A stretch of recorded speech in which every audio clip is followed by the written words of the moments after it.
स्वस्ति न इन्द्रो वृद्धश्रवाः स्वस्ति नः पूषा विश्ववेदाः स्वस्ति नस्तार्क्ष्यो अरिष्टनेमिः स्वस्ति नो बृहस्पतिर्दधातु।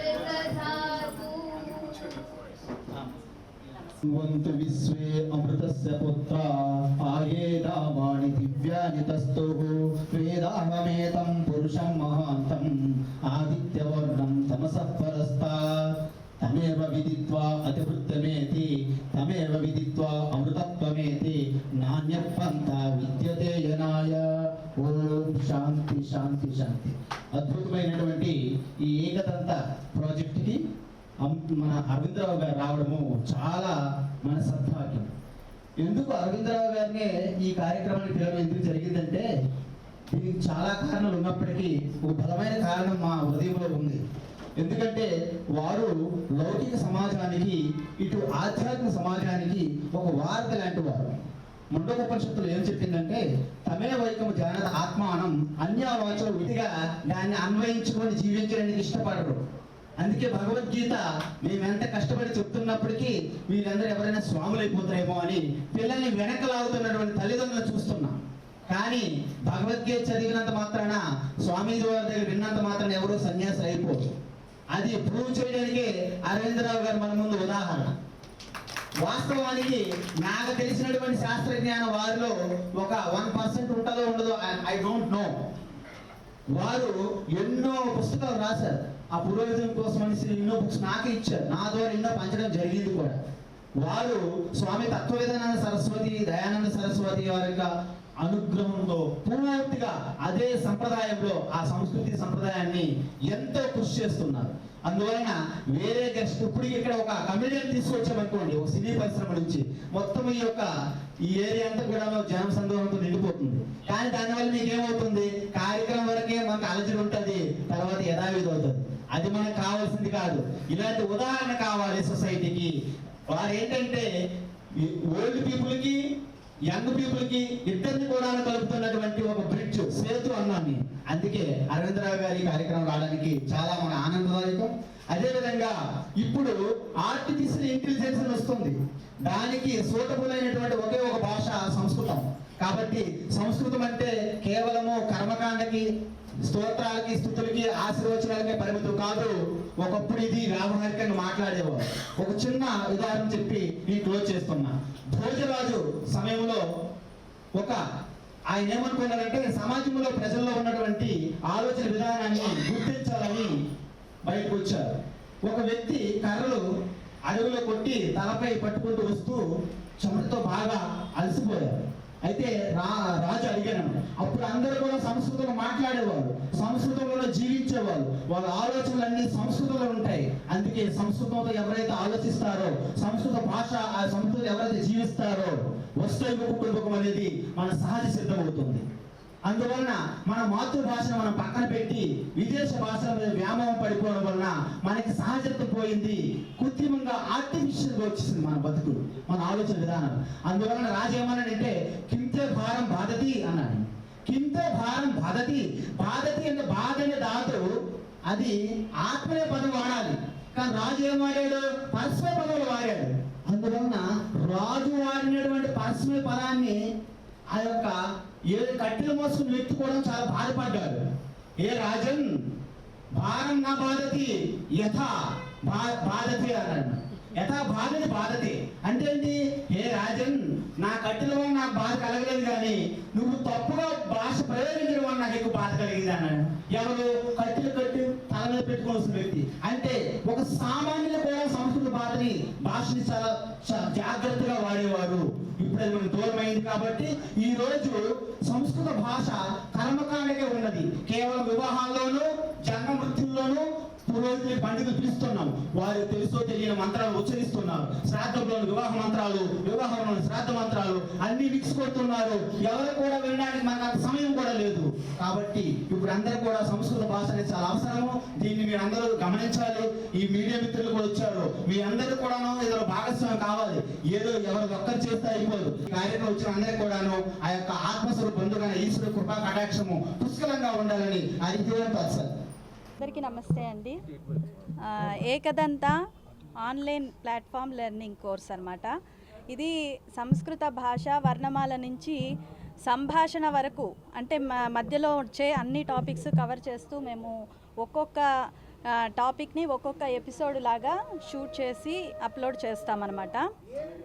మెయిన్ ఉద్దేశం ఏంటంటే స్వామి స్థితప్రజ్ఞానంద సరస్వతి వారు సంస్కృతము సంభాషణ నిమిత్తమే కాకుండా భగవద్గీత అంటే మనము వేరేవి ఏవైనా ఇస్కాన్ వాళ్ళవి ఇంకెవరివైనా ట్రాన్స్లేషన్స్ చదువుతున్నాము. అలా ట్రాన్స్లేషన్స్ చదవకుండా ఎవరికి వాళ్ళే ఈ సంస్కృత జ్ఞానం తెలుసుకొని దాంట్లో మూల ధాతువుని తెలుసుకొని దాని అర్థాన్ని ఎవరికి వాళ్ళే అన్వయించుకోవాలి, తెలుసుకోవాలి అన్న మెయిన్ ఉద్దేశంతో స్వామీజీ ఈ ప్రాజెక్ట్ స్టార్ట్ చేశారు. ఈరోజు లెవెల్ 1 లాంచింగ్ అయ్యింది. దానికి అరవిందరావు గారు రావడం, వారి అమృతాస్తాల మీద స్టార్ట్ చేయడం జరిగింది. దీనికి మేము చాలా సంతోషిస్తున్నాము. మీడియా వాళ్ళ సహకారంతో ఇది ఏకదంత అనేది ఇంకొద్దిగా అందరికీ తెలిసేటట్టు ముందుకెళ్తే బాగుంటుందని నేను కోరుకుంటున్నాను. రోజు స్వామి స్థితప్రజ్ఞానంద గారి ఆశీస్సులతో ఏకదంత అని ఒక ఆర్గనైజేషన్ స్టార్ట్ అయింది. దీని ఉద్దేశము సంస్కృత భాషను ప్రచారం చేయాలి అనేటువంటిది. సంస్కృత భాష అనే మన దేశానికి చాలా ముఖ్యమైనటువంటిది. ఎందుకంటే మన సంస్కృతి అంతా దాని ద్వారానే తెలుస్తుంది. సంస్కృతంలో ఉన్నటువంటి అనేక విషయాలను మనం తెలుగులోనూ మిగతా భాషల్లో ఉన్నప్పటికీ కూడా ఇంత సంపూర్ణంగా రాలేదు. సంస్కృతంలో 100 పుస్తకాలు ఉంటే తెలుగులో 10 పుస్తకాలే దానిలో అనువాదం రూపంలో వచ్చింటాయి. దానిలో ఏమున్నది అనేది మనకు తెలుస్తుంది. దాన్ని చదివేటువంటి వాళ్ళు కూడా, తెలుగులో ఉన్నటువంటి వాడిని కూడా చదివేటువంటి వాళ్ళు చాలా తక్కువ. కాబట్టి మూల గ్రంథాలను కూడా తెలుసుకోవాలి. ఎందుకంటే ప్రపంచంలో చాలామంది, మనమే కాకుండా అనేక దేశాల్లో సంస్కృత భాషను అధ్యయనం చేస్తున్నారు. వాళ్ళ ఉద్దేశాలు వేరే ఉండొచ్చు. మనము కనీసం దీనిలో ఉన్నటువంటి గొప్పదనాన్ని మనం చాటాలి. దీన్ని ఏదో విధంగా తప్పులు పట్టాలి అనే ఉద్దేశంతో వేరే వాళ్ళు చదువుతుండొచ్చు. కానీ వాళ్ళ గురించి వాళ్ళను మనం సరిగ్గా కౌంటర్ చేయాలన్నా కూడా మన జ్ఞానం, మనం అంటే ఏమిటి అనేది మనం తెలుసుకొని ఉండాలి. ఎందుకంటే ఈరోజు అని కాదు, ఇవాళ సనాతన ధర్మం పైన చాలా అనేకమైనటువంటి కామెంట్స్ వస్తుంటాయి. సనాతన ధర్మం అంటే ఏదో మలేరియా లాంటిది, దీన్ని నిర్మూలించాలి. మరి అది ఏమిటి అనేది ఎవరికి తెలియదు. సనాతన ధర్మం అనేది ఏమిటి అనేది తెలుసుకోవాలంటే నిజంగా మన పుస్తకాల గురించి, మన పుస్తకాలు తెలుసుకోవాలి. మనం గ్రంథాలు తెలుసుకుంటే తప్ప మనకు దీనిలో ఉన్నటువంటి గొప్పదనము, అలాగే మన ధర్మం ఎలాగో, మన గ్రంథాలను ఎలా తెలుసుకోవాలనో మిగతా కల్చర్స్ గురించి కూడా మనం కొంచెం తెలుసుకోవాలి. మిగతా సంస్కృతుల గురించి కూడా మనం తెలుసుకుంటే అప్పుడు మన గొప్పతనం తెలుస్తుంది. అందువల్ల సంస్కృత భాషను ప్రచారం చేయడం అనేది చాలా ముఖ్యమైనటువంటి విషయం. అట్లాంటి ముఖ్యమైన కార్యక్రమాన్ని చేపట్టినందుకు ఈ ఏకదంత ఫౌండేషన్ వారిని నేను అభినందిస్తున్నాను. ఈవేళ ఇక్కడ మన సంస్కృతం ఆన్లైన్లో నేర్చుకోవటానికి, అందులోనూ ఈ భాష ఎంత గొప్పదో, దాని విలువలతో కూడినటువంటి భాషను ప్రతి వాళ్ళు ఒక ఆభరణంగా ధరించినట్లయితే అది ఆయుధంగా మారుతుంది. మన సమాజం రక్షించబడాలని ఉద్దేశంతో ఏకదంత వెబ్సైట్ ద్వారా ఈ సంస్కృత 5 లెవెల్స్ ద్వారా ఈ క్లాసెస్ అన్నీ కండక్ట్ అవుతున్నాయి.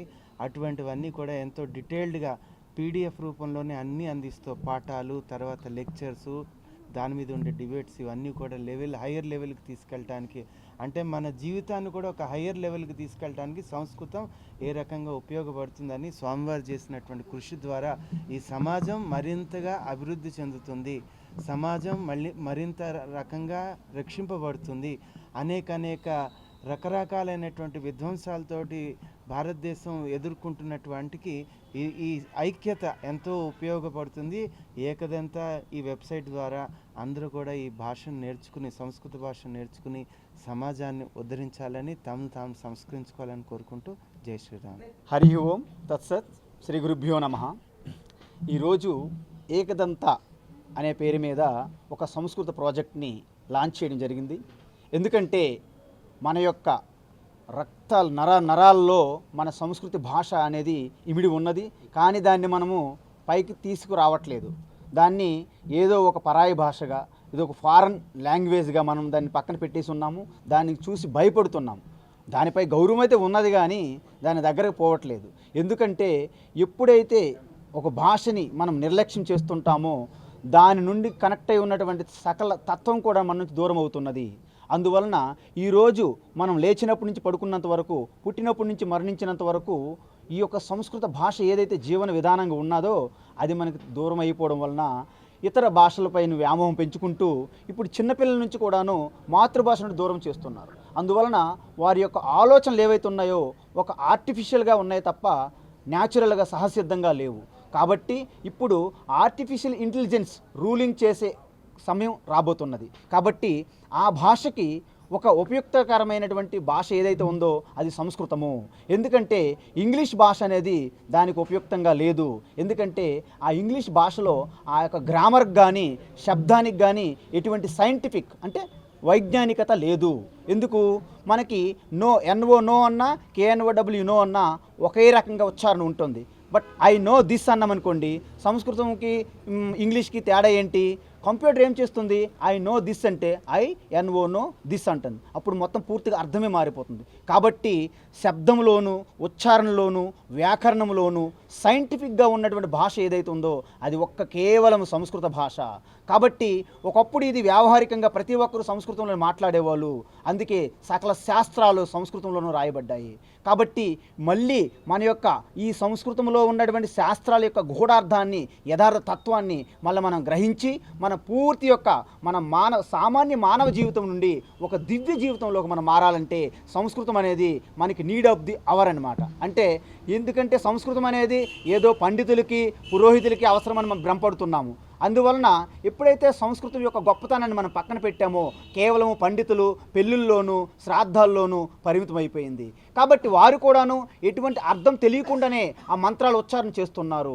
ఒకప్పుడు ఆ కార్యక్రమానికి సందర్భంగా అనుసారం లేకుండా వేరే మంత్రాలు కూడా ఉచ్చరించినా మనం గమనించి దానిపైన దృష్టి పెట్టే సమయం కూడా మనకు ఉండట్లేదు. అందుకే మన పెళ్ళిళ్ళలోనూ మన యొక్క శ్రాద్ధ కార్యక్రమంలోనూ రివర్స్ అవుతుంది. ఎందుకు? శ్రాద్ధంలోను పెళ్లి మంత్రాలు, పెళ్ళిళ్ళలోను శ్రాద్ధ మంత్రాలు ఒకవేళ ఆ గాబర్లో ఆయన చదివినప్పటికీ మనం గుర్తించలేకపోతున్నాము. ఎందుకంటే ఆ యొక్క సంస్కృత మంత్రాలు అనేవి మనకేది సంబంధం లేదు. అది ఏదో వేరే వాళ్ళకి సంబంధించినది. మనం వేరే భాషల మీద వ్యామోహం పడుతున్నాము. కాబట్టి ఈ యొక్క సంస్కృతిని ఎంతోమంది ఈ యొక్క సంస్కృత భాషని పునరుద్ధరించాలని ఎంతమంది ప్రయత్నించినప్పటికీ ఏకదంత ప్రాజెక్ట్ యొక్క విశిష్టత ఏంటంటే పూర్తిగా ఈ యొక్క సంస్కృత భాషని వర్ణమాల నుండి పదాల నుండి సందులు సమాసాలు అనేవి ఒక మంచి బాగా ఎంతో అనుభవజ్ఞులైనటువంటి సంస్కృత భాష పూర్తిగా తన యొక్క అంటే శాస్త్రపరంగాను వ్యావహారిక పరంగాను రెండు విధానాల్లోనూ బాగా అనుభవం ఉన్నటువంటి సంస్కృతం టీచర్స్ ద్వారా ఈ ఏకదంత ప్రాజెక్ట్ అనేది టీచింగ్ చేయడం జరుగుతుంది.